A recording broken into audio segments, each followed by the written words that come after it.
Alright, let's get this out the way. Demon Slayer sucks. Yeah, I said it. Mid-story, overhyped animation. People really sat through 4 seasons and 2 movies just to watch the same fight choreography wrapped in pretty colors. And don't get me started on how he stretch battles like it's a Dragon Ball Z episode. But look, that's what a loser would say. The animation, pure eye candy. The emotion, it hits harder than the Hashira's final form. The villains, let's not get started. And when that Lisa soundtrack hit, it gives me goosebumps.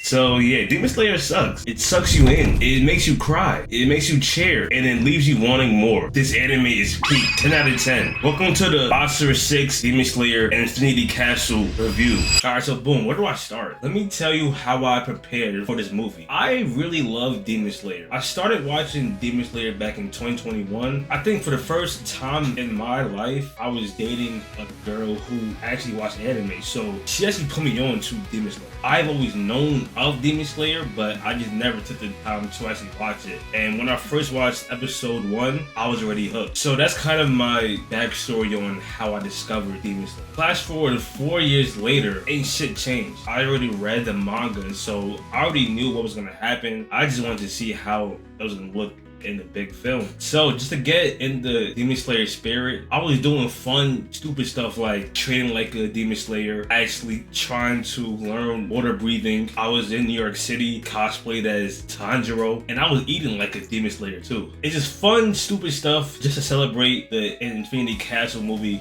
coming out. But now it's out, and now it's actually time to actually see it. So as I said, I already read the manga. On my first watch, I was trying to see how much Ufotable was gonna bring the manga to life, and what they did was astonishing. I could be normal and say, oh, the animation is beautiful, but I kind of want to go into depth with this. As soon as the movie starts, you can kind of feel the immersion of the actual Infinity Castle stage. And it's not just animation, it's sound effects, even the CGI was, I have no problems with any CGI. It was pretty cool too. If you're a manga reader just like me, you could already see like, yo, this is something totally different. Now, I was watching in Japanese.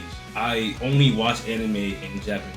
I just want to say, every time, the Japanese voice acting is really beautiful, but it was something in this movie, it just sounded exponentially better. So the animation is on point, the sound effects is on point, the voice acting is on point, everything is literally flowing. I want to get to what people were saying that they didn't like, and was the overextended flashbacks and just stuff like that. I'm gonna be honest with you, off the first watch, I kind of wanted to see like how the flow and the pacing were, and I could be honest, off my first watch, I was like, yo, whoa, hold on.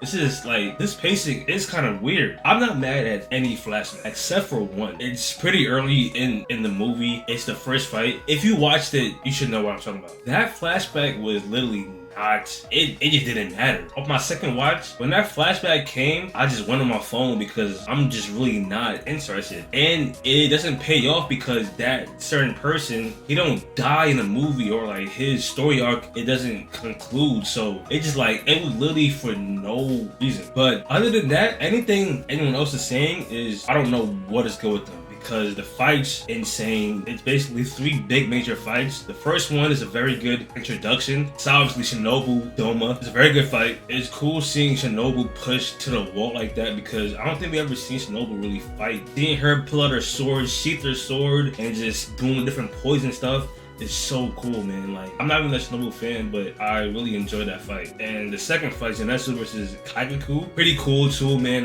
It's not my favorite. Obviously, I'm not gonna spoil it, but just like seeing Zenitsu fight and the stakes, it was pretty cool too. And obviously the main fight, Kaza versus Giyu and Tanjiro. Now, if you don't know me, I'm a Giyu fan. He's my #1 favorite character in Demon Slayer. I told you how episode 1 hooked me in. It was because of him. I just want to say I really appreciate Photable for just giving Giyu love. I'm not going to spoil what happened. I just want to say the Giyu love was, Tanjiro was saying this movie, Akaza. We all know Akaza, his whole thing. But that is basically everything spoiler free. Now we're getting into the spoilers. So 5, 4, 3, 2, 1. Finally, I have so much to talk about. First of all, the movie starts off amazing. That soundtrack as you're falling into Infinity Castle, it really fits so good that I'm not gonna lie, bro. That was probably one of my favorite parts of the movie is seeing different character reactions to the Infinity Castle on like how big it is, and then when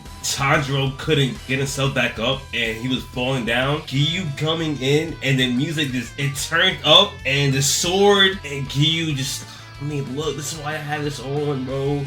You look so cool. I was really fangirling, bro. But him saving Tanjiro, it was just so cool. And then when those NPC demons came and they both did their respective water breathing forms. In the manga, it starts off like that and then just one panel. But in this film, they were fighting a couple first and the camera was panning around and then they did their water breathing forms. Now, Tanjiro said something. He was so amazed on how Giyu could tell which form he's going to use. Now, off my second or third rewatch, I seen it was a small frame. As they was gonna do the water breathing form, Giyu looked at Tanjiro for a quick second. And I guess off that quick second, he seen that Tanjiro was gonna do whirlpool. So he did flowing dance. Yes, I know my water breathing forms. I actually did all 10 of them. Seeing that, I said, yo, that's crazy, bro. So now we cut into the Shinobu fight. As I said earlier, it was a cool fight. I don't really have too much to say, honestly, because it was a very short fight and it did result into her dying. Just seeing Shinobu, I guess it's cool, you know what I'm saying? I don't know. I don't really have too much to honestly say. She is fast, insanely fast. And I don't fuck with Doma, man. Fuck, honestly. And also seeing Canal 2 is definitely cool. I cannot wait for the second movie because she's finally gonna